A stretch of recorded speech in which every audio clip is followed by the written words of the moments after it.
जय गौर श्री राधा रमणो विजयते। आप सभी भक्तों को मेरा प्रणाम। कल हमने नाभादास जी के चरित्र का वर्णन सुना था कि किस प्रकार उन्होंने भक्तमाल की रचना की।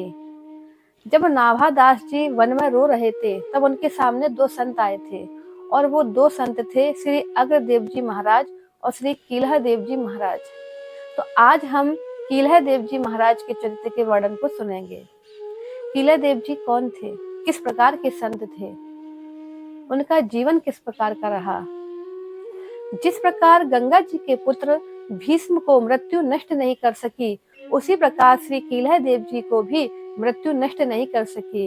इसका कारण था कि उन्होंने हमेशा श्री भगवान रामचंद्र जी के चरणों का ध्यान किया था और भगवान श्री रामचंद्र जी के चरणों का ध्यान करने से उनके अंदर इतनी शक्ति उत्पन्न हो गई थी कि माया का उन पर कोई प्रभाव नहीं पड़ता था, माया उन पर प्रभाव नहीं डाल सकती थी।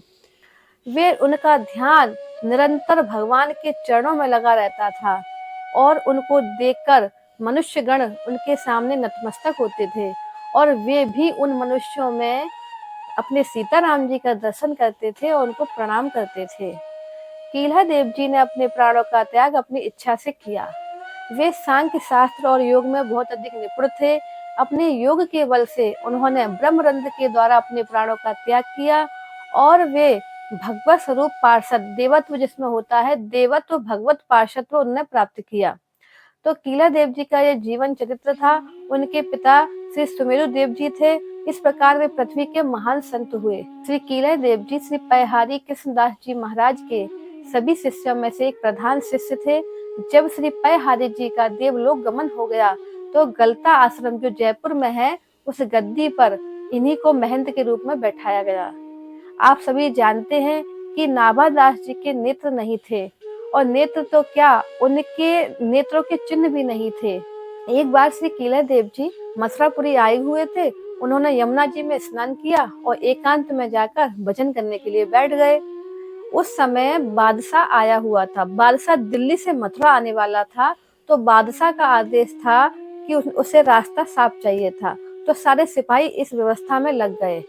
जब सिपाहियों ने देखा कि एक फकीर अपनी समाधिस्थ होकर बैठा हुआ है तो उन्होंने बहुत शोरगुल किया, हल्ला किया, पर वो फकीर नहीं उठा, क्योंकि कीलह देव जी समाधि में ऐसे लीन थे कि बाह्य अवस्था में क्या हो रहा है, बाहर क्या हो रहा है, उन्हें इसका कोई भी भान नहीं था और वे भगवान के चिंतन में मग्न थे।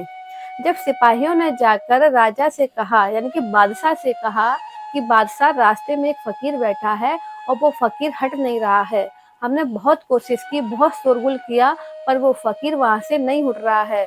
तो राजा ने कहा, बादशाह ने कहा कि जाओ उसके माथे में कील ठोक दो। तो जैसे ही बादशाह के कहे अनुसार सिपाही आए और सिपाही ने उनके माथे में कील ठोकना आरंभ किया। जैसे ही सिपाही उनके माथे में कील ठोक रहा था, पर कीलह देव जी को इसका कोई भान नहीं था, क्योंकि वो अपने भजन में मग्न थे। तो जब उन्होंने कील उनके माथे में ठोकी तो वो कील गलकर पानी हो गई। इससे सिपाही बहुत घबरा गया और घबराते हुए वो बादशाह के पास पहुंचा और उसने बादशाह को सारा वृतांत बताया और कहा कि वो कोई महान संत है। और जब बादशाह को पता चला तो बादशाह को लगा कि मुझसे बहुत बड़ी भूल हो गई, मैंने एक महान संत के भजन में विक्षेप डाला है, इसका मुझे दंड मिलेगा। तो बादशाह दौड़ा हुआ उन फकीर के पास आया, कीलह देव जी के पास आया और कहा कि आप मुझे क्षमा कीजिए, मैंने आपकी पूजा में, मैंने आपके भजन में व्यवधान डाला है, मुझे क्षमा कीजिए। कीलह देव जी अपने भजन में मग्न थे और बादशाह उनसे बार बार माफी मांग रहा था। तो कीलह देव जी की जब समाधि टूटी और वह अंतर जगत से बाह्य जगत में आए तो उन्होंने देखा कि एक बादशाह उनके सामने है और उनसे क्षमा मांग रहा है। तो संत तो सरल स्वभाव के होते हैं। तो उन्होंने, कीलह देव जी ने जब उस बादशाह को देखा तो उन्होंने उस बादशाह को क्षमा किया और कहा कि तुम्हारा कोई अपराध नहीं है, मैं तुम्हें क्षमा करता हूँ। बादशाह कीलह देव जी से बहुत अधिक प्रभावित था, पर प्रभावित तो था, पर मुल्ला मौलवियों के कहने से उसने एक अभियान चला रखा था कि हिंदुओं को मुसलमान बनाया जाए। तो वहाँ के स्थानीय निवासियों ने कीलह देव जी को बताया कि ऐसी ऐसी बात है और हिंदुओं से मुसलमान बनाने का अभियान चल रहा है। तो कीलह देव जी ने सबको आश्वासन दिया और कहा कि मैं ऐसा नहीं होने दूंगा। और वो राजा के दरबार में गए और बादशाह से कहा कि आप ऐसा ना करें। तो बादशाह ने उनसे क्षमा मांगी और आगे ऐसा न करने की शपथ ली।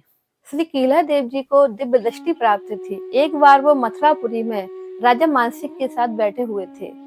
जब वो राजा मानसिक के साथ बैठे हुए थे तो उन्होंने देखा कि दिव्य विमान पर उनके पिता बैठकर भगवत धाम जा रहे हैं। कीला देव जी ने खड़े होकर अपने पिता को प्रणाम किया और उनके पिता ने भी उनको आशीर्वाद दिया। पर राजा मानसिंह को बहुत अधिक आश्चर्य हुआ। उन्होंने उनसे पूछा कि आपने किसको प्रणाम किया? तब कीला देव जी ने कहा कि मैंने अपने पिता को प्रणाम किया।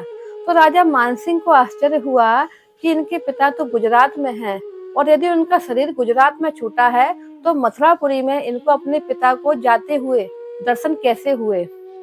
तो इस प्रकार राजा मानसिंह बहुत चिंता में पड़ गए। उन्होंने अपने दूतों से कहा कि आप जाके गुजरात में पता लगाओ क्या ये सत्य घटना है। जब उनके दूतों ने गुजरात जाके पता किया तो उनको सत्य में ये घटना मालूम हुई कि उनके पिता का परलोक गमन हो गया है। तो राजा मानसिंह के आश्चर्य की सीमा न रही और उन्होंने श्री कीला देव जी को प्रणाम किया और उनके चरणों में बंधन किया। कीला देव जी के संतत्व में एक दूसरी घटना है। एक बार श्री कीला देव जी श्री सीताराम जी की सेवा में थे। माला निकालने के लिए जैसे ही उन्होंने पिटारी में हाथ डाला तो उन्होंने देखा कि पिटारी में एक सर्प ने उनको डस लिया है। वो करुणा प्रधान थे, वो करुणावश थे। उनको सर्प पे दया आ गई। उनको लगा कि सर्प भूखा होगा। उन्होंने दूसरी बार भी पिटारी में हाथ डाल दिया और सर्प ने उनको फिर से डस लिया। ऐसा करने पर उन्होंने 3 बार उसमें हाथ डाला और सर्प ने उनको 3 बार डस लिया। 3 बार डसने के बाद सर्प अपने आप बाहर निकल के चला गया।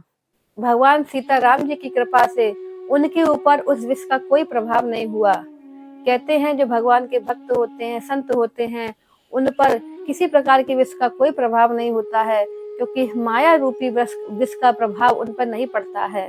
श्री कीला देव जी महाराज सिद्ध संत थे। उनको दिव्य दृष्टि प्राप्त थी। उनको पता था कि उनको अपने प्राणों को कब त्यागना है। जब उनके प्राण त्यागने का समय आया तो उन्होंने सभी संतों को आज्ञा दी और कीर्तन करने के लिए कहा। उन्होंने ब्रह्मरंध्र के द्वारा अपने प्राणों को त्याग दिया। इस प्रकार श्री कीला देव जी इस पृथ्वी के महान संत हुए। तो ऐसे संतों के चरणों में मेरा बारंबार प्रणाम है। मुझसे कोई भूल हुई हो, सुनाने में कोई त्रुटि हुई हो तो मैं आप सभी से भी क्षमा चाहूंगी। तो जय राधा रमण, राधे राधे।